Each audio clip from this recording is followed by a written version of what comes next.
All right. Hi, how is everyone? I think we are live. I'm really excited to have you on. And I'm sorry, I know your username on Twitter is Toasted Network, but are you okay with giving your first name? If not, that's fine. We can just Um, refer to you as Toasted. yeah, I prefer not to give my first name, for Okay, just I don't want to get, doxxed or anything like that. gotcha. Yeah. That's fair. So, Toasted, tell us about yourself a little bit. Not that much. I'm currently going to college trying to get a law degree. I mean, there's nothing much. You know, it's the I don't think really there is that much to say. Okay. Gotcha. Yeah. So, I guess where would you align yourself politically? I know you said you were like libertarian, right? Is that right? I call myself more of a non-aggressionist. I'm not sure if I'm a libertarian or I'm a rightist because some stuff I agree with libertarian, some stuff I don't agree with them on. So I mean, like it's sort of a mixture, I guess you could say. Gotcha. Okay. Interesting. So, like, how have you been feeling about the current political climate? I don't like it that much. I don't like Yeah. don't like what's happening with the left wing. Not sure where I agree with myself with right wing. Also, I don't like the TPUSA. Really, what they're doing. Not so into the Graper movement either. So I mean, I don't really, I feel like we're all in a bad sort of a bad direction. Oh, hmm yeah. Yeah, no, I agree with you. Do you feel like the Groyper American First movement is like growing, or what are your thoughts on that? Do you think they're just not really a problem? I don't think they're really a problem, but I think they're bad optics and people will make them out to be a problem. I think Mm, they're making out the Trump presidency. I mean, it's not a presidency anymore, but they're making out the group of people like me that are Trump supporters to look bad. mm. I think it's going to eventually foil down because eventually, there are more, believe it or not, he's not the most extreme on his level. He's not even for an ethno state right now.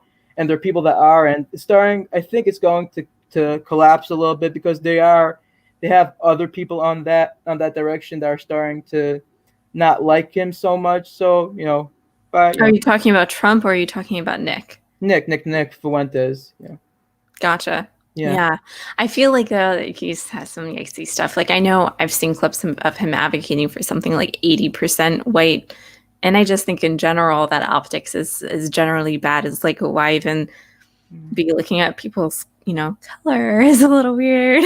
Well, I mean, right now he has sort of gone away from it. He's sort of like calling out other people for ethics. Do you know who Catboy Cammy is or Gypsy Crusader are? Mm-mm. They're sort of No. they're the mega Omega streamer. They're very very right wing. Like they're for a ethno state. Actually, they're for deporting black people out of America. hmm And he has called them out. He says, "You guys are bad optics." This one, Nick said, "You guys are bad optics. You guys are."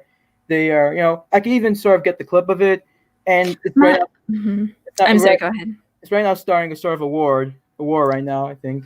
My issue is I understand that like Nick won't ever actually come out and be like, what white ethno state, but like he's attacking the people who advocate for those things not based on their ideologies or how they view it and the reasons they view it. He's attacking them for specifically their optics, as you said.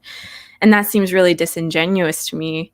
Do you feel like that's the case, or do you feel like he genuinely doesn't really want a white ethno state? Do you think he's just trying to make the push for that a little bit more palatable to his audience, or do you think he's genuinely like thinking it's not a good idea? Because I think there's a big difference there. I think he's he has said for political reasons he doesn't believe a white ethno state is possible. That's what he has said. He doesn't believe he has sort of given up on it. He wants to sort of fix the system. I'm not sure if I really get him so much if he's a Mm, troll or anything like that because many of his arguments are inconsistent.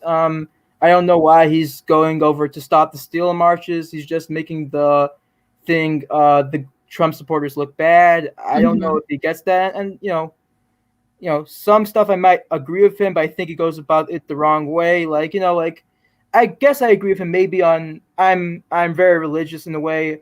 I agree with him on gay marriage, but I don't believe that saying shame, shame, shame, shame to a trans person or shaming people for being gay is the answer to that. I believe that's not if you're call yourself a Christian, you shouldn't be for that. You can maybe be considered a sin. I believe it's a sin, but you shouldn't like Mhm. hate the sinner, not the sin. And I don't think he.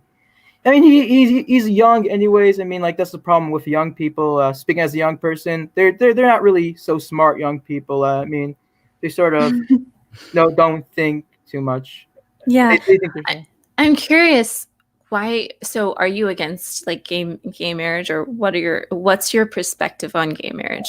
I don't really care that much about it. I used to be very good when I was in high school, but now it sort of doesn't really affect. If people want to, do anal in their bedroom, I really don't care. But the thing is, I guess the problem I do have with them is that they believe to force their beliefs on other people, like making Hmm. forcing people to bake a cake. I believe that's hypocritical of them, you know, and a bunch of other stuff. I just don't. They're too forceful with their beliefs, and I believe it sort of became like they became like a mafia. Anybody that says anything against them, sort of like if you say that's not a choice, Hmm. you're going to be blacklisted by them. So I mean, like that's I guess why I have against. I mean, I don't care really about them. It doesn't really affect me that much. I mean, you know. I guess going back more to the gay marriage itself, do you believe that they should have like the right to get married, or do you think that I know a lot of like conservatives have the position that marriage is between a man and a woman, it's a religious institution, therefore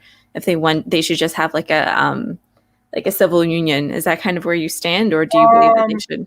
I believe the government should be out of marriage to begin with. I believe that marriage is between a man and a woman, but I know many Hmm. people don't believe that. I don't believe government should be should be deciding that sort of thing because we don't.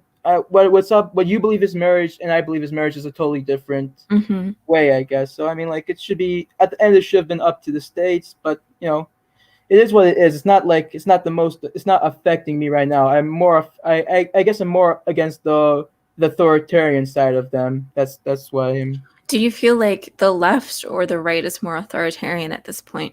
I believe the left is more authoritarian for because of their economics. Besides for the, because at least some of the right is okay with free markets and stuff like that.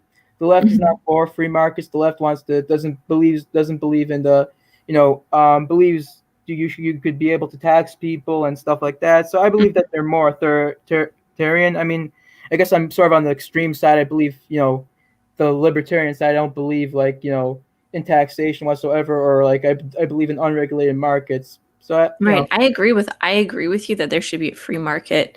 And that's honestly one of the bigger issues I have with Trump. Is that his I feel like his quotas really really taken a toll on the American economy. And that's one of the things I really don't like about him. And I think he uses that as kind of a talking point of, oh, I brought back all these jobs. But in reality, if you look at the statistics, you see them costing each for each job he brought back $800,000 to $900,000 per job is insane to me. And he's saying that's a good thing for the American economy. It's crazy. I Do mean, you agree with that, or? I agree. I don't agree with him on on trade and with that sort of things, but I believe his economy is a better than a Biden economy or a Sanders economy because at least he will lower corporate tax rate, and Hmm. at least he will. Oh, he at least he has some. But he's let's not get this. He's not a laissez-faire capitalist. He's not. He's not that big of a capitalist. He's not like a Rand Paul on capitalism. But I believe his vision is at least better than a Bernie Sanders or a Rand Paul. Gotcha. So I my mean Bernie Sanders and Joe Biden. I like Rand Paul on economics. Yeah. Sorry. right, that would make sense because since he's a libertarian. Yeah. Yeah. So my issue is that I agree that he framed the his tax cuts as being like helping the middle class, and I understand why he did that because I feel like, and correct me if I'm wrong, um, but I feel like his objective was to lower corporate tax rates, get corporations to come back to America, increase job rates, give like the middle class person, more of an option for jobs and etc. But like if you like if you look at what actually happened, he didn't really help the small businesses, which I do believe that's one of my more libertarian stances. Like I believe that small businesses are really like the backbone of the American economy. He didn't really help the small businesses. He didn't really help the middle class at all. Economists are like they were like, I understand what you're trying to do, and it just didn't work. Corporations weren't coming back. And now, as taxpayers, we have to foot the bill for this huge deficit because he thought more taxes were going to come in since he was drawing those big corporations back, which never actually happened. So, as a libertarian, do you feel like that's an issue? Yeah, I believe that's somewhat of an issue, but at the end of the day, I still believe his is better than Joe Biden, and I don't believe with Trump on fully on taxations. There are many other reasons I vote for Trump because he's the lesser of the two evils. I believe he's pro-life. I cannot vote for a pro-choice candidate. Mm-hmm. And so for those reasons, I voted for Trump. And, I just don't like the way the Democratic Party going. I believe that they're going far left right now. And, What would you say were some policies that are, I'm trying to decide if I want to go that way. What policies do you like that Trump is pushing right now? What policies do I like that Trump is pushing right now? As I said, I like his corporate tax rate thing. I like that That hasn't helped anything though. Like, it has helped people. It has helped the workers. It's helping bring back some jobs. It has got raises for some people in big corporations. So but if it's not overall accomplishing the objective, and if it's hurting, because and it's so bad because like under his tax plan, every few years, he's upping the taxes for lower income people. Like, and it was kind of like buried into it, so not many people like know that, but I'm pretty sure Washington posted an article on it, and they were talking about how like every few years now under his plan, it's majority of the lower income people who are going to be taxed. And that's where I feel like Trump is very establishment. He's really like excusing things for the big corporations, and I think he's helping them out, but it's not really drawing them back at the scale to help out the middle income and the small Americans, the small income Americans. So that's one of them. I really didn't like his tax plan, and I think that was the reason, like from a libertarian stance, like that really bothered me, because he's like all talk and it didn't actually do anything good, and only did bad. Like, I'm sure, I'm talking about net. I'm sure it did bring up some jobs back, but it didn't help the small businesses or the lower income people. Well, big businesses are still important to our economy. We need them a lot in many ways. I mean, if people, for all the hate Walmart and Amazon get, at the end of the day, we need them. Unless you want to pay double for computers, you need them for economic. Yeah. And also, like, you could say about big business that it's so bad that Trump is getting jobs is making big businesses do better. But at the end of the day, it's not just rich people that own stocks. Many middle class people own stocks. I mean, but it's decreasing now. It used to be that people would have 401ks, but you just don't see people are not investing like they used to, because they don't have as much discretionary income.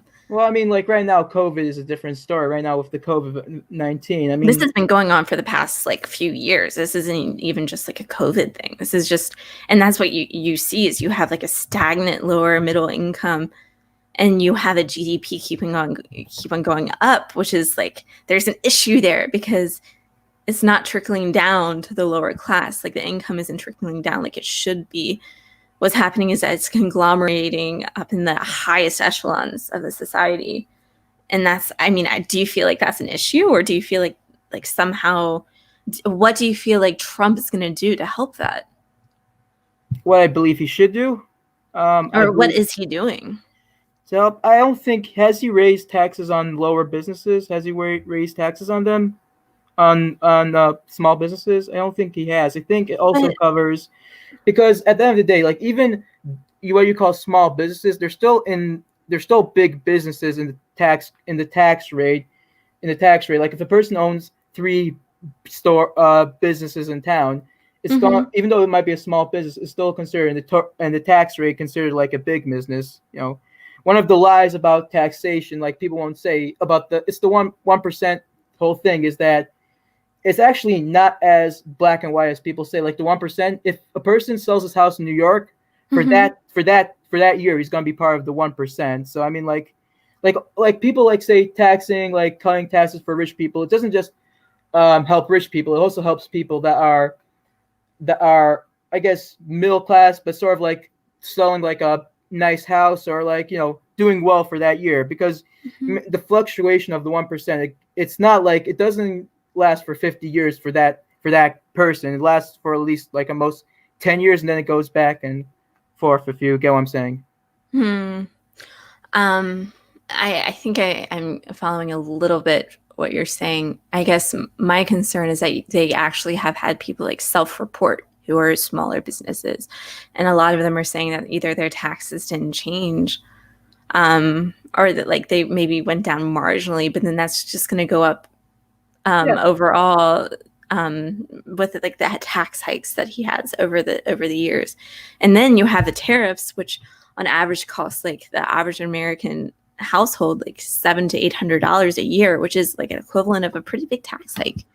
So I'm just not really seeing him like I see what I see with Trump is he's like really helping the like really rich, the corporations. He's just kind of going along with that like establishment. But then the actual population, the working class, they're not really like benefiting, and he's telling them that they're benefiting them. I mean, they were until the COVID-19 thing. I mean, I think like they were benefiting. Wages were going up with Black Americans, white Americans. It was going up until the COVID-19 thing happened. I That's mean, why. I know unemployment was going down, but most economists say that that's because of the Fed's low interest rates. I'm not. Do you have statistics on anything like with wages rising? Because my understanding is that they've been pretty stagnant for a while now. I mean, I haven't really done research yet. If I'm being honest with you, I don't really research about what Trump has accomplished because I don't really trust any statistics. It's either very pro-Trump or very against. I'm more like I'm more studying. I'm more like researching more of policy wise, not really into like is this president good? Is this president bad? Is what he's doing? So I really, if I'm being honest with you, I don't really know too much about like Mhm. how he's. I just hear talking points, but I don't know. Right. I'm So sorry, on but a no, on a like a I know, and this isn't even something we were originally going to talk about. I just think it's interesting to hear your feedback. But on like you said, you're researching more policy wise. yeah. Like what like policy wise would you say if it's not necessarily the tax cuts that are really helping you, what have you researched that you like that Trump is doing? Because Uh, I've been looking for stuff. I mean, I think he's done some stuff for veterans, which might be good, but like I'm not really seeing anything. yeah. I'm gonna be. I don't really see anything that has changed really, which is basically with every president. But I still voted for him for the pro-life issue, and because I just Hmm. didn't like the way Joe Biden was going. It's not like agree totally for what he's doing. I Gotcha. know, yeah, I'm actually pro-life too. okay, yeah, yeah, um, yeah. so I guess my question would be like, what is it that Trump could do or has done for the pro-life? I know he defunded, he took Planned Parenthood off of like the federal funding, so he's done that. But then they still got like the same amount or more funding through like COVID response and COVID tax write-offs for this year. So it really didn't do much. But like other than that, like what has Trump done for like the pro-life movement? Um, he has for the pro. He hasn't done that much. I'm gonna be honest with you. People will say he done a lot. He did. He has not done a lot. I believe we should have somebody that does a lot, but unfortunately, they are not. They are not doing a lot for trying to limit the numbers of abortion, trying to legalize it. You Mhm. know, unfortunately, no. It's like, and I don't see it with really any any presidential candidate doing it. It's just reality of life. I mean, I still, agree with you yeah, 100%. And I think it's kind of funny to me that people are electing presidents based on that because I feel like that's almost like calling an electrician to unclog your toilet, right? It's like it's not really his job. It's more of no, like the legislation and the yeah, yeah, legislators' job. right, yeah, yeah. I agree with that point. Yeah, so yeah. So that's kind of where I feel like I guess electing a president because he agrees with you on like abortion is kind of like I see a lot of evangelicals saying that evangelical Christians, but then at the same time, they don't share his morals and stuff like how he treats women. Like so many things that he's done in his past are just so crappy, like on a moral level. And it's like if he's not really doing anything on a policy level when it comes to like abortion, it seems a little weird that they'd still vote for him just for that when he's like a terrible moral president in every other situation. I mean, I don't care what he does in his personal life. So I mean, like, I mean, and I'm not even saying on like a personal level, like he's harassed people. Like I know there were multiple people, you know, I'm sure you heard that he owned a beauty pageant for a long time. And some of these girls were underage, and since he owned it, he would just go back behind the dressing room. I think I heard that comment. I think I read from Fact Check that's actually false. Let me just see if I can get it. I watched the entire clip. He was on a radio show, and he said that he would go back, and they would be like naked, and someone asked him if he felt like it was against the policy to sleep with him, and he said that they were almost obligated to do it because he was the owner. And they asked him, so is that a conflict of interest? And he said, well, that's something to worry about in the future. I mean, it was probably it was just locker room talk. I mean, if that's really what you're going to like end up like, because what men say behind closed doors are, you know, very derogatory. Go to like a YMCA and you're going to hear many derogatory statements. So I mean, like, if you're really going, it's not really the best way to take down, if you really want to take down Trump, on this saying grab them by the pussy, because at the end of the day, most men say that. And if you really think that men are not like that, men do not say that behind closed doors. And women also do that in locker rooms. I'm sure they say, it's just, you know, you're going to get yourself, you know, disappointed because everybody does that, you know, it's just, this is just how life is. That was a different context than the beauty pageant. And it wasn't all, because I understand, like, you could say, oh, it was just all talk, but you actually have these girls who are in beauty pageants who were saying that they were so uncomfortable and they felt like they were almost obligated to sleep with him since he was the owner, and he would do that. And that was definitely a conflict of interest. So there's, again, I think it just goes back to, like, here evangelicals, they like the fact that he's pro-life, even though he's not really doing anything for it. But then they ignore a lot of these other things that are very explicitly like anti-Christian, like moral. So it seems like a little bit of a double standard there. Do you see what I'm saying? I guess I haven't really researched that too much either, if I'm being honest with you. Yeah, no.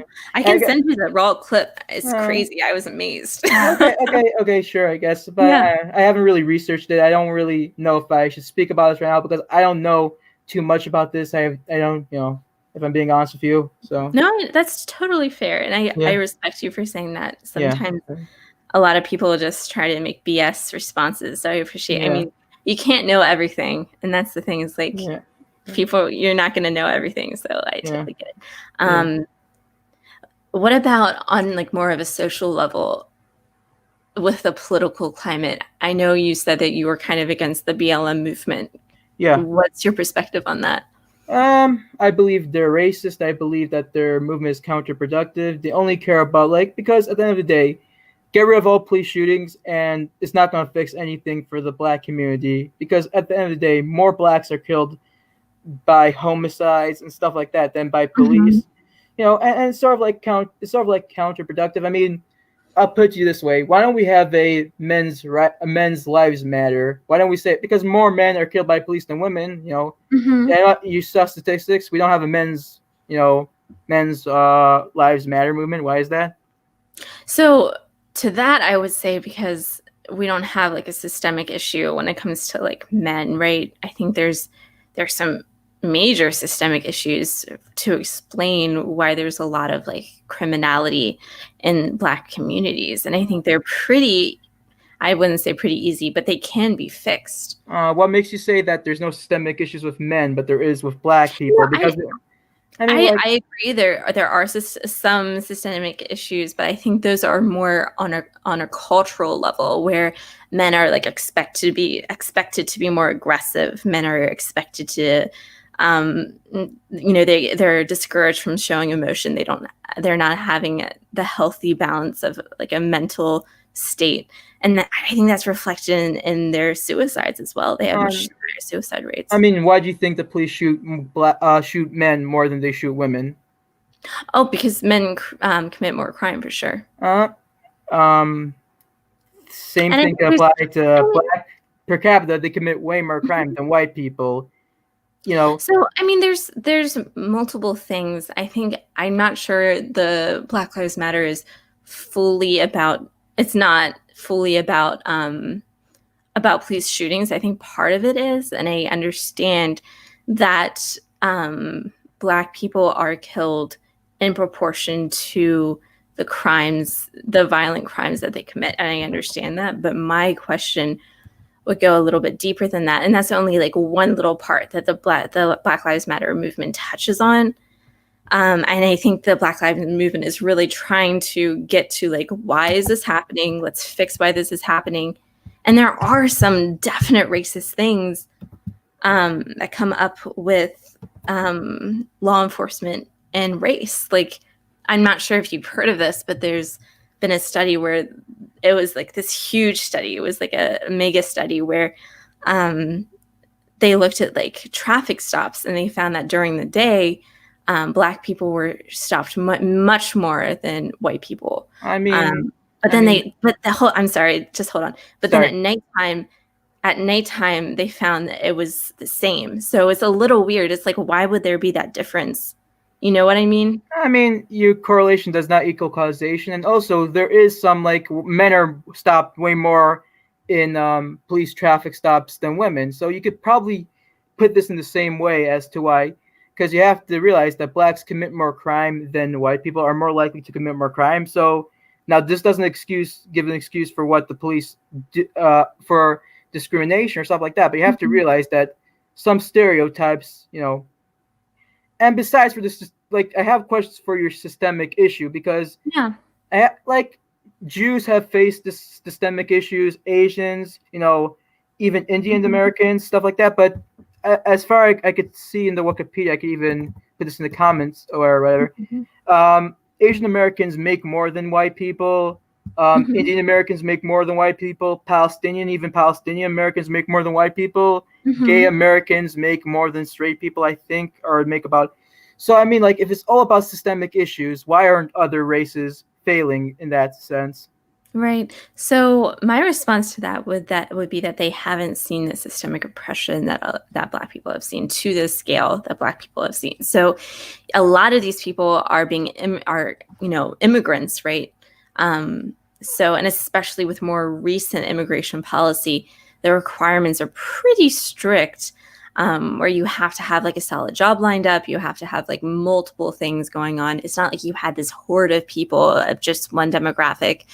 They were stripped of, or not, they didn't have any wealth, and then they were oppressed for like 200 years plus. And then like, hey, you need to build a wealth from the ground up. Like, that's not what was happening. And you didn't have like situations where when they were building that from the ground up, white people would come in and just destroy their cities, because that's also happened. That's just not the same thing. Like, I understand there's been oppression, but it's just not at the same level. Well, if you hold that systemic is the biggest issue, though, even though they might not get the same systemic issue, still they should be lower than white people. Still, if they what's it called, Japanese Americans, you could say they don't suffer as much as white people as a black people, but they still had systemic oppression. Maybe not as much as white people, but they still had what's it called again? Were affected by redlining. Yet we don't see them getting affected by it. So maybe it's that blacks are more likely to be raised without a father. The unwed household is very high. School systems are not good. Maybe it's just more than racism in itself, because Jewish Americans, they also were very discriminated against. I think even more than black people, and they were affected by redlining. They came to America almost with no income whatsoever, and they're doing pretty well. So do you think it's maybe more than the racism that's affecting the black people right now? So when I'm talking about racism, I'm not just talking about intent, because yes, I agree that there's intent is racist. So you can be like, oh, you can call a Jewish person a slur, and I do consider that racism. But I think what the Black community is dealing more than that is institutionalized racism. And I think the redlining issue is actually one of the bigger things, because they faced redlining issues much more than any other demographic. I'm not sure. Jews also. Other demographics faced it, but it wasn't to the extent that Black people did. Well, actually, with the redlining issue, actually, home ownership actually went up with redlining. If that's it actually went up. Black home ownership rate went up with redlining. So it wasn't just with home ownership. You also have to look at where they had their homes, because what would happen is Black people would not be able to get into a higher income neighborhood. And when those houses were going up in home value, they were not able to get in on that. And what would happen with white people is they would sell their home, they would get a chunk of money, and they would be able to send their children off to college with that chunk of money. Off of the home equity. And that's Black people could not happen with them, because they could buy homes, but it was in a community that the home values were not increasing, because they were lower income, and there were so many and that's kind of why redlining existed. Right. Well, so you didn't have the same, and that was all the way up to the 60s. And they even found a bank, and this isn't just one time. They found an actual bank who was still participating in widespread redlining in 2015. This isn't ancient history. I'm not so sure about the 2015 thing, but back to what you said, but and you could say, I'm not sure if you're right, that it didn't affect other groups as much as, but let's say it didn't affect, but it still affected them a little bit, a little bit. And we still saw that it doesn't go, even if it affected a little bit, shouldn't that be a result somewhat of what's happening now? Even if, shouldn't they be a little bit behind white people right now if it affected them a little bit? I wouldn't say necessarily, because you also have a lot of immigration from those countries. So you're having a lot of immigration from Asian countries, and they're high income. They're very educated, and it's not a horde of people. Thousands of people were brought over all at once, and then they were put in communities. And I'm not going to say that that Black communities don't have issues, because of course they do. But my point is more that a lot of the issues are being furthered by the establishments that we have currently, and I think it's affecting Black communities on a larger level, even if the establishments themselves don't intend to do so. So for example, I think a lot of police officers are fine people, and I think they are trying to uphold the law, but I think a lot of policies are hurting Black people. Like what policy? Yeah, so I think a lot of the ones that have actually been rescinded through the BLM movement have been hurting them. I think overall the war on drugs was overtly racist under the Nixon administration, Right. and the war on drugs is still happening. You had stuff like cocaine having a different sentence than crack, even though they have the exact same effects on your body, and it's just how you smoke it. And Black people just happen to disproportionately use one over the other, and they got much heavier prison sentences for that. You still, that those things are being combated. You still have no-knock warrants that are being currently rescinded because of the BLM movement.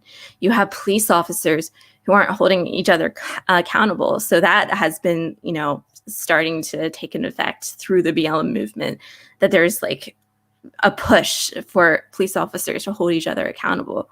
So there's all these things. There's also right now, police officers aren't coming from the communities that they are policing. So and whose fault is that? I'm sure there would. Do you think the police community would discriminate? I don't think they might. I think they even have affirmative action programs. I think they would love to have more Black people, but they're just not interested in joining the force. No, I'm saying that they're just the police officers are limited. They're not coming from the communities they're policing, and they're just being sent in. And that's something that Biden's actually going to change, or at least he said he wanted to. Okay, and how is he going to plan on getting the people in that community to join the police force? What if I they're think there's less multiple qualified? ways. What if they're less qualified? Yeah, you don't have to be super qualified to I be mean, like, you there's do. literal quotas when it comes to police I mean, officers. I think we should Have have more above like qualified. a certain IQ. I Like mean, it doesn't take a.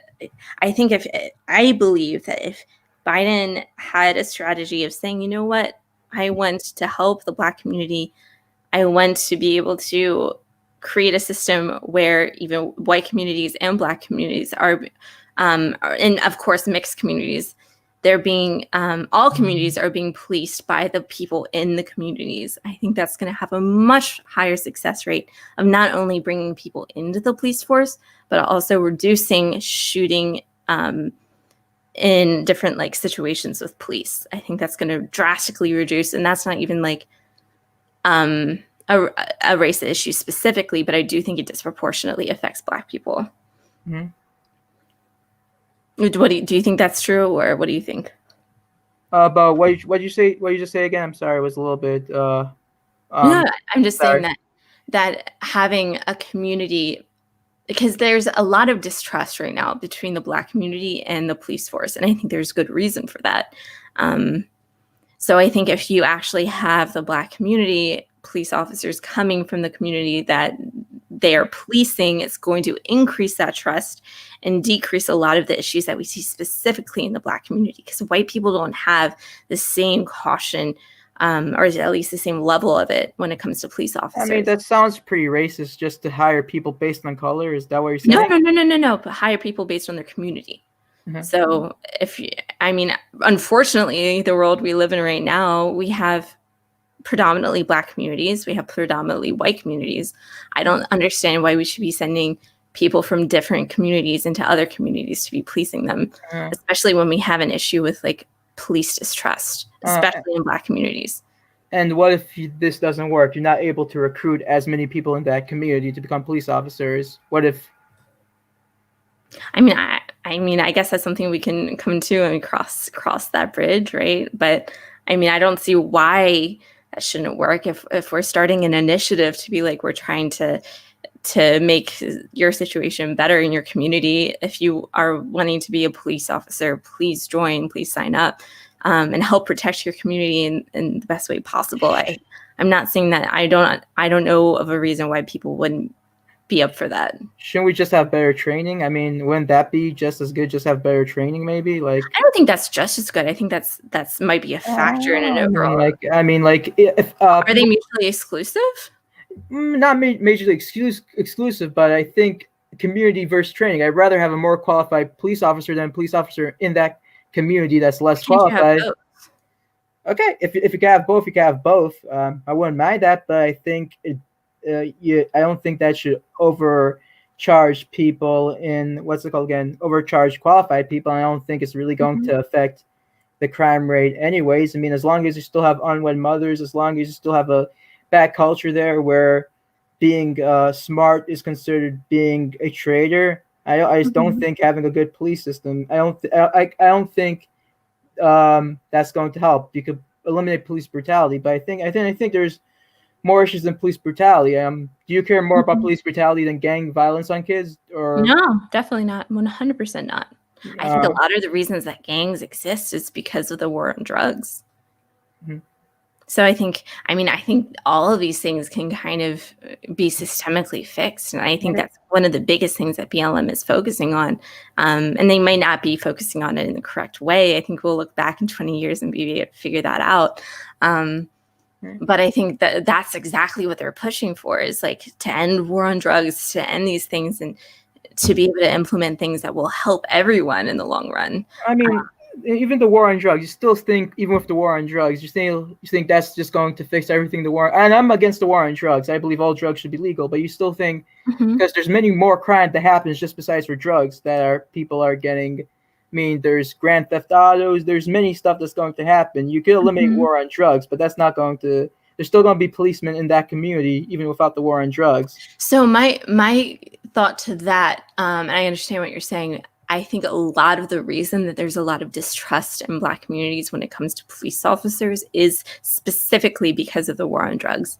I think you would have an increase of a better relationship between police officers and the community if, number one, the police officers come from the community that they're policing. Number two, if the war on drugs ends, and number three, if we get a better education system. And I think those things combined, I'm sure combined with a few other things, would really lower all crime in that area, because you'd have a better police force citizen relationship, and you'd have that like underlying crime ridden like drug scene really decreasing. So I think indirectly, I think it would actually really help to end the war on drugs for the Black communities. Definitely. Yeah. So, I mean, I feel like there's 100% grounds for what BLM is fighting for. And I mean, I guess you can like argue about the optics, but I mean, there's so many there's so many movements in the past that had, quote unquote bad optics that we look back on now that we're like, oh my goodness, I'm glad the movement isn't defined by those bad optics. I mean, it's not just bad optics, it's just pure racism. I mean, go what they're saying, and it's no different than what the alt-right is saying about Jews, really. About what they say about whites is no different what the alt-right is saying about Jews. How so? I mean, the alt-right says we're controlled by Jews, we're down because of the Jews controlling everything. Bill M says we're down because the white people are controlling the system, stuff like that. So, I mean, like, it's sort of like, I guess. Right. Largely, I feel like there's much more of a basis. I mean, we are the majority in the country, and we do control pretty much everything. I don't necessarily believe that means that in itself means that, like, we're like evil overlords. But I think what was happening here is that minorities' voices are not being heard. Because they aren't in these like positions of media. There's like a disproportionate amount of Black people in more positions of power. And I think that's kind of what they're pushing for, like a more equal distribution rather than just ostracizing and hating on all white people. I mean, like, maybe it's just, because more white people are qualified. Same reason just why there are more Jews owning banks and running media. It's because they're more qualified. It's not because you have to ask, like, why are white people more qualified than Black people in these situations? Because, I mean, it's not only white, it's also Asians. They're also higher up. Because they spend more time on average. White people tend to spend more time on homework. They tend to have a nuclear family. They tend to, go to better schools, which, and these stuff all leads up to why they're doing better. Like, even in low income white neighborhoods, they don't commit as crime because of the nuclear family. And I think that's the most important thing that's going to, because one thing you said about the immigration thing, many immigrants come here poor, right?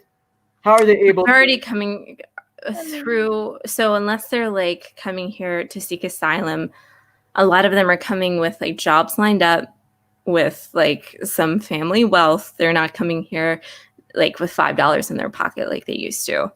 Well, I understand that because like there's a lot of immigration. I mean, like, the Jews came here with very little money, and they are doing way better than Blacks. Why do you think that is? Why don't you think the system has hurt them as much? I mean, I think that I'm sure there's more reasons, but like from off the top of my head, they came here like a while ago, right? And they are the Jews are very, they invest a lot in their own communities. Okay, so isn't that what, sorry. I'm sorry. I wanted to finish my point there. But they weren't limited when they came over here from starting businesses and those types of things. So Blacks were specifically limited from what they could do for hundreds of years. So right now, like what we're seeing, like a huge push for like Black people to start their own businesses and stuff. But for years and years, they weren't able to do that. So they weren't really able to invest in their own communities. Well, Jews also, until they came here, and they were still in, very discriminated against. Go to Europe, and they were treated worse than blacks, I believe. Go to, you read some history about how Jews are treated, and just not, and just many groups. Like, there are many minority groups that are treated horribly. Like, what do they call it? Armenians? I think Malaysians in Asia maybe, and they were not doing that bad. Why is it only affecting blacks? Why do you think it's more than the system that's? Well, I think it really comes down to like a lot of what happened with like slavery and Jim Crow and all those things that were like, it was hundreds of years that they were oppressed. And you saw situations where like Jews came over. I know I'm an Irish person, so I came over during the Irish potato famine. They were oppressed for it, but it wasn't nearly the same length of time. Let's say I don't agree with that point about the Jews. And also, I'm sorry, one small little thing. Also, a lot of people who were coming in, they had already had their own businesses in their countries that they were immigrating from. So they already had a skill. They already had, things that they were able to market. Where a lot of Black people, they had Jim Crow laws. They they weren't able to read. There were so many things that they were forced down.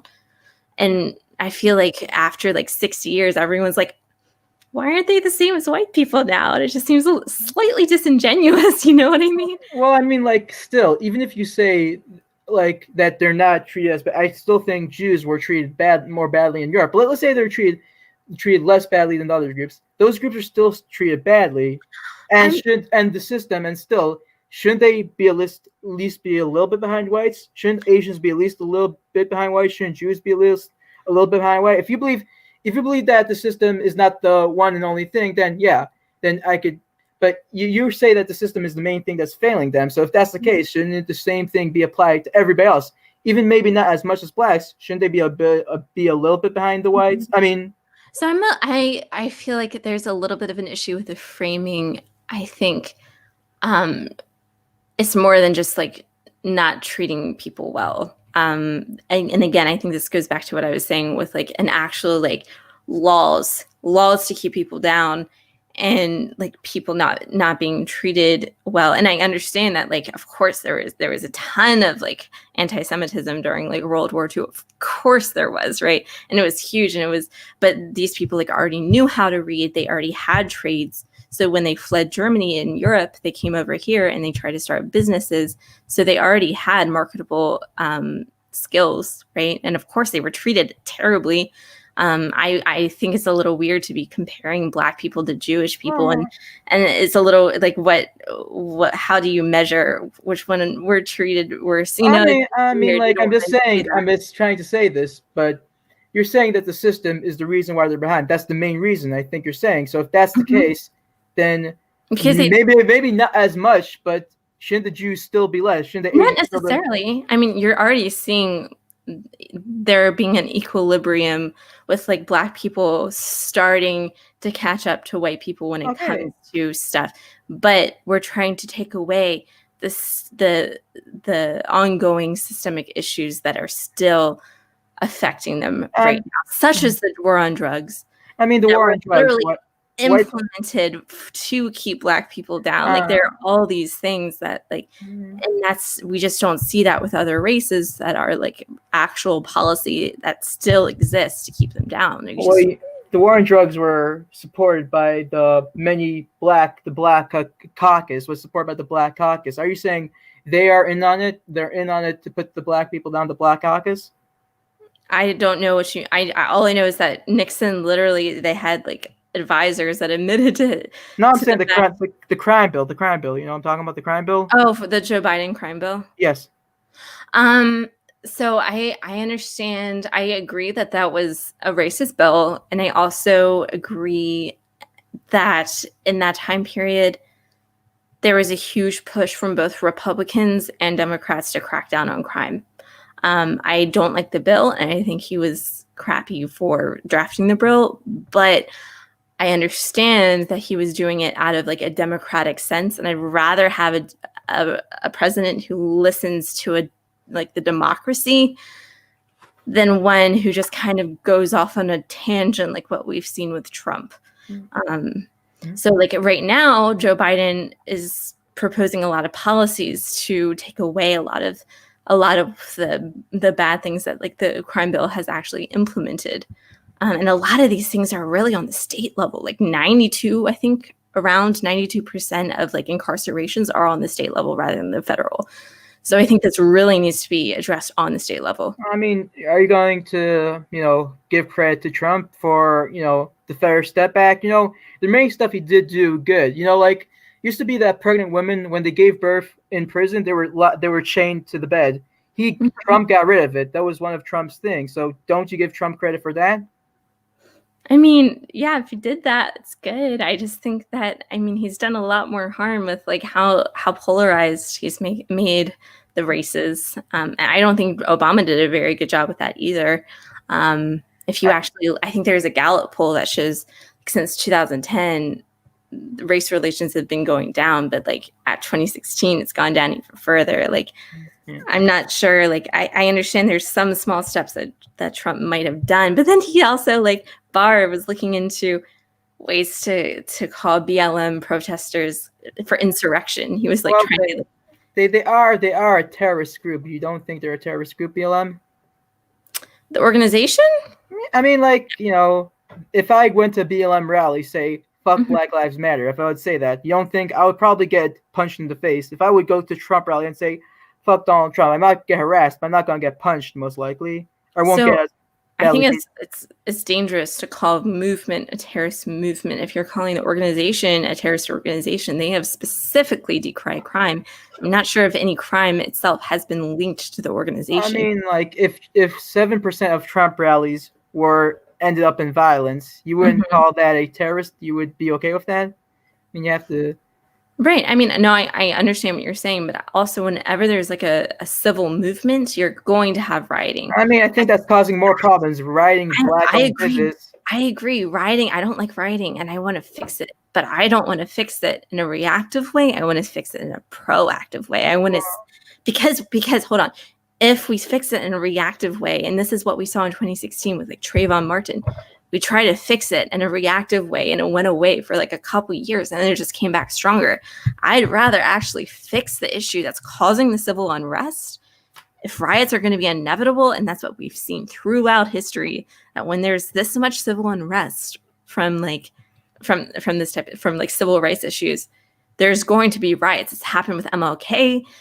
This is just a historical fact. I mean, you're comparing this to MLK. And first of all, the riots weren't good in MLK. I don't think we should have condoned that. But still, I mean, you're comparing this movement to MLK. It's not MLK. Blacks are not drinking from separate water fountains. Blacks are not forced to go to different schools. It's not the same thing. It's based on a thing. I'm sorry. Go ahead. It's based on an assumption that it's the same as men. Basically, you're saying the movement doesn't make any sense in reality. In reality, it's the reason why blacks are shot more by police than whites. It's because not about racism or oppression. It's because of logistics and economics. They live in crime-heavy areas. They tend to commit more crime. But my issue is that you're not asking why. Why is this? Well, I know why. Because of systemic issues, which I've outlined multiple times in this debate or in this discussion. It's not a debate. This is where I disagree. I believe it's more of a nuclear family. Even the drug issue, you say, why do you think it affects the black people? Why do you think more of them are taking drugs? Man, there's a lot with that one. So what's wrong with the drug? If why do you say it's racist though? Why do you say it's racist? A huge example of this is just even the crack versus the cocaine thing that I brought up before, where white people and black people, they use different types typically on averages, right? And the type that black people use is criminalized much further. Or even if you look at college campuses, college kids use more drugs than a lot of the black community on again over statistical averages, but you don't see cops coming in and busting college campuses. Well, You see that happening, and it's not about the drugs. It's not. And if it was, you would see like cops coming in and busting college campuses and catching all these college kids who are like trying to get high on I all mean, these things. Do you see what I'm saying? no, most drug arrests that happen, many of them happen because let's say I'm driving and I'm driving while I'm drunk, the police will pull me over. They'll get me with having marijuana in my car or some cocaine. That's how many of the drug. If you read, I'm not sure. Do you have like a local newspaper? Yeah. Where they mention crime statistics. Many of the times where people are caught with drugs is caught because they're committing more crime. It's committing more crime, and they happen to have drugs in their possessions. Do you think that is some of the reasons why? No, but here's the reason why I feel like Black people are pulled over. Number one, they're pulled over much more often. They're searched much more often. With actually the cops find less contraband in Black people's cars typically than white people's cars, but they still are searched more often.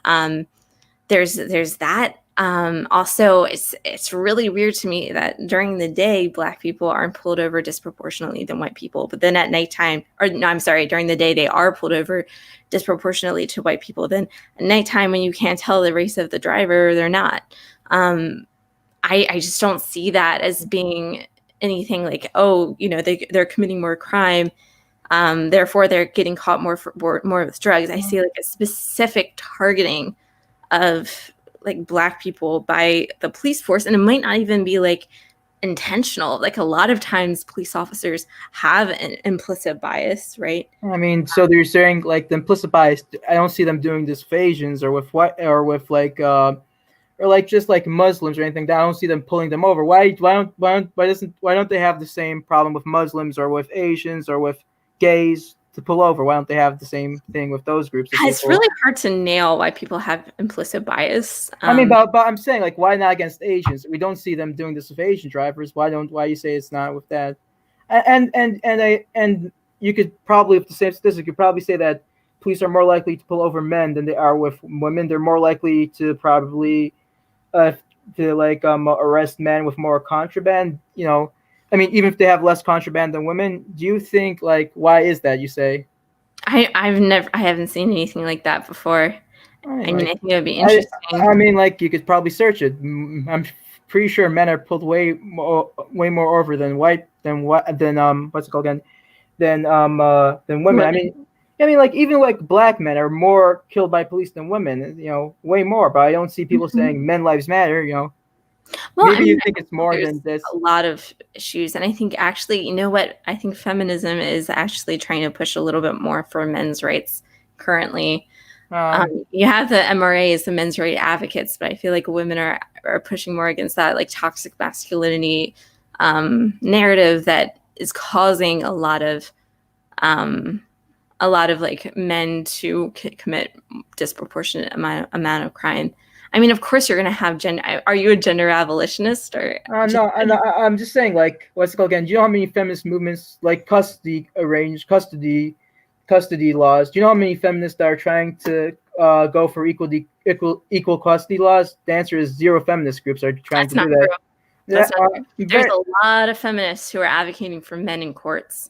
Have you? So when it has gone up to the elections or something like that, the feminist groups have voted against it. Are feminist groups like in legislature? No, but when they endorse these, when those things go to the legislators, these feminist groups go against them. They say that. Do.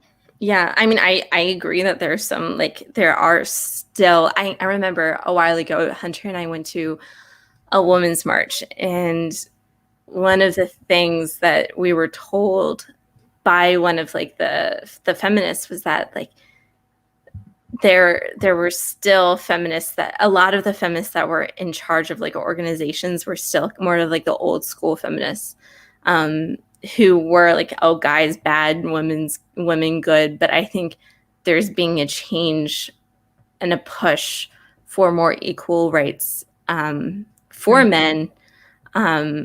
And I mean, I agree. That's on a case by case basis. I haven't like looked at like statistical averages of like how many feminists are advocating for men's rights versus like men. I mean, a feminist magazine. How many times have you saw them talking about custody laws or stuff like that? How many times have you saw them speaking about it? I don't read feminist magazines. Like, do you ever hear feminist quite a few times, like especially influencers online who call themselves feminists, which I believe the influencers online are rising, of course, in influence because people are turning more to alternative news sources. So people who are self-proclaimed feminists are advocating more for men's rights. Even on far left, like I know, you probably don't like him very much, but I know Vosh has multiple times advocated for men's rights. I think they had like a Vice video, which is very liberal, and they had like 2 feminists on against a couple MRAs, and the feminists were the ones advocating for men's rights with like the court system. So, I mean, I think my point being, I think there's being a push away from women good, men bad type of like one-dimensional feminism. Have you ever watched The Red Pill? No. I watched it. They answer these questions because in the Red Pill movie, they explain how like these feminist groups do not do anything about. They actually even go against like even in cases like what do they call those again? Child support. Feminists are against abolishing child support. I mean, I'm for child support, but I'm just trying to put like. Yeah, I mean, I'm not surprised that feminists are against abolishing child support because I think child support should actually be the case. Like, well, I mean, like it's kind of hypocritical if you hold that we should have abortion but not child support. I mean, but we should force men to have child support. Sorry. I understand your argument with that, but I do believe that I think that's a tough one. I think that's a conversation, a whole new conversation, and I'd be totally open for having that with you. Yeah. I think that's an interesting perspective, and as someone who is more pro-life, my perspective would be that like if you do have a child, then either I think you should put it in a child that was unwanted. Either you should put it up for adoption, or if just one parent wants it, I do believe child support should be given. And I think there's room for potential like tweaks with the system. I'm not saying it's a perfect system, but in concept, I think child support is a necessary issue. Right, sure. But I really appreciate you coming on. Yeah, just have one question if you don't mind me asking. I know you have gotten harassed a bunch on Twitter about this, but something I'm just wondering is, would you debate the actual Justice Warrior? Would you debate him? Me? Oh man. I mean, I don't see why not. I feel like he is a little slippery. I think he's actually pretty one of the good ones. He's not as biased as the other ones. I believe he's actually pretty reasonable. If you speak to him, I think you'll probably see that. I honestly don't know enough about him, but the one time that I had experience with him, and I'm sure you've seen this a little bit on Twitter, and I'll explain it to you. But what happened specifically is Hunter cited something in his article, or I guess in his video, saying that parental support seems to be correlated with a decrease in suicide for trans youth, right? What happened was actual Justice Sean basically replied, and he was like, ho, he didn't read the study, right? And he's like, and he shares something above the actual figure that Hunter cited. He's like, it says it's 84%, or there's 84 like people in the study, and that, and therefore it's not statistically significant, right? But then if you go down, you actually see the graph that Hunter cited, and it literally said that it was statistically significant. Hunter replied saying that, be like, I actually read it, and this is what it said, and it said it was statistically significant. And then Sean responded being like, oh, so like the study's wrong, and it's biased and all this stuff, and it's not actually statistics. So it's like, if your issue was with his study, attack the study. Don't attack Hunter for not reading the study. Slippery, right? If his contention was with the study, attack the study. What he was doing was attacking Hunter for not reading the study, which he obviously did. Sean himself didn't read the study fully, or else you would have seen the study said that it was statistically significant, and that was my entire issue with it. I mean, it's just one thing. I'm sure, like, if you have him in a debate and he does this again, you could call him out. I mean, like, I don't see why. You're just giving him more momentum. That's the issue, is that it's hard to be able to call someone out when someone says, oh, like cites like an obscure reason why a study shouldn't be valid, and be like, okay, let's see, hold on, let's take 5 minutes to review this. Like, it's a little more difficult. It's easier. I do believe you're definitely in good faith, and I really appreciate having this conversation with you. But if you get down to like the nitty gritty of like whether the study is good or not, it's just the purpose of debate, I feel like, is obfuscated. Do you see what I mean? I see what you mean. I guess I would have to have, maybe this will go on Twitter, I don't know. Maybe I could have actual Justice Warrior respond to this. Maybe because I'm going to admit it, I'm not so sure. I don't know too much about this whole situation. I'm not going to pretend like I do, but I just assume that, like, in order to get rid, if you believe his ideas are bad, Jen, just debate him. Even if he, like, Vaush, I mean, like, what if Hunter didn't debate Vaush, because Vaush has some pretty my speech. Yeah, he has some pretty, saucy views. I mean, like, I don't get, why is he just debate Nick? Why is he debate? And maybe he could change Nick for the good. Maybe he could debate, like, maybe they can even, have some common ground. I don't. Yeah, I think number one, I think there's not all people are equal when it comes to debating, right? So like, you're going to have some people who, like, the most difficult part about debating it with them is that you just have a very different, like, value system, right? So that's when you have to, like, get to the core values. You have other people who values more like statistics, and Hunter's not, like, he's not a statistician. So if you go up against someone who actually feels like they have, like, authority in statistics, you have to, like, really prepare when it comes to, like, stats. So yeah, I mean, especially if that's going to be like a central point of the discussion, and that's going to be different from like some rando on the internet who's like the Beardson guy that Hunter debated, who is like just like, oh, I hate trans people. He was very transparent about his like bigotry with stuff. I mean, like, but that's what I'm saying. That person is he's not the best debater. I mean, like, I'm not the best debater either. I had never been in a debate. I probably did not the best, but I'm saying, like, actual Justice Warrior, you can say what you want about him, but he's actually a pretty good debater. I guess my question would be, do you understand how, like, even if people are kind of shitty people, that there might be differences in how you have to prepare and like what you have to look out for in debating them? And I think you should go for pointless. I think you should just go for the challenge. I don't think he's as bad as you say. Maybe he is. I'm not trying to take any sides. Just believe it would be a fun debate, and maybe Hunter could get somewhere with him. Maybe he could even. Maybe future. I don't know. I'm not like who books Hunter's debates, right? Yeah. So, I mean, would you debate him? That's something I'd have to I do have to prepare for. I think he is a good rhetorician, and I think he is slippery with stats. So that's something I'd have to probably take like a crash course. I took Statistics 101 when I was 14 years old. So that was a long time ago.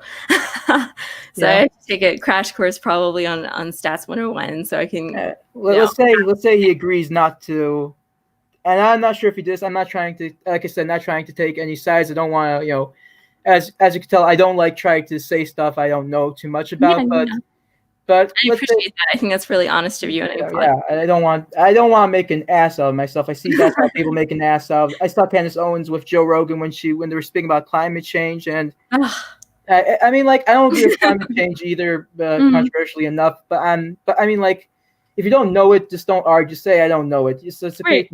Yeah, but I mean, like, let's say he says I won't do that. Let's say he says he won't do that. Would you debate him then? I'd be up for it. I mean, potentially. Again, I'd probably have to prepare a little bit and maybe have like a moderation. But that's something I'd definitely. I mean, let's say you get a debater on your side. I'm sure you could get a good statistician. Like, I'm sure he will. He's very.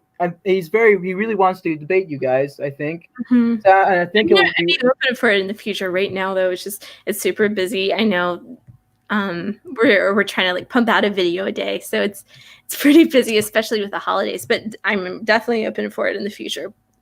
I mean, like, if you really are worried about the statistician thing, you could get a good moderator that could like fact check it. You know, any good moderators like that?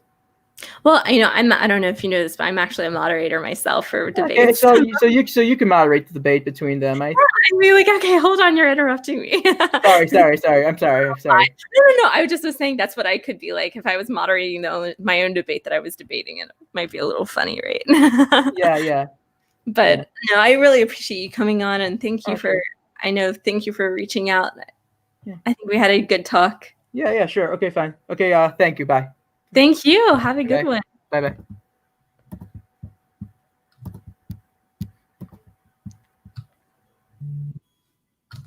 I feel like that was good. I feel like he was a very genuine person, which I really appreciated. What do you guys think? I feel like it went well. I think I'd like to have him on, and I feel like it would be good to go actually more in depth about some stuff. Maybe like I don't know. I feel like we skimmed through quite a few of topics, but maybe go deep on one might be interesting. But well, I am actually going to head out. I appreciate you all for watching. So thank you so much. And I hope you have a good day. I know for me right now it's snowing, so I'll probably take my kids out in the snow so they can play. But thank you for tuning in. Thanks for watching, and have a great one.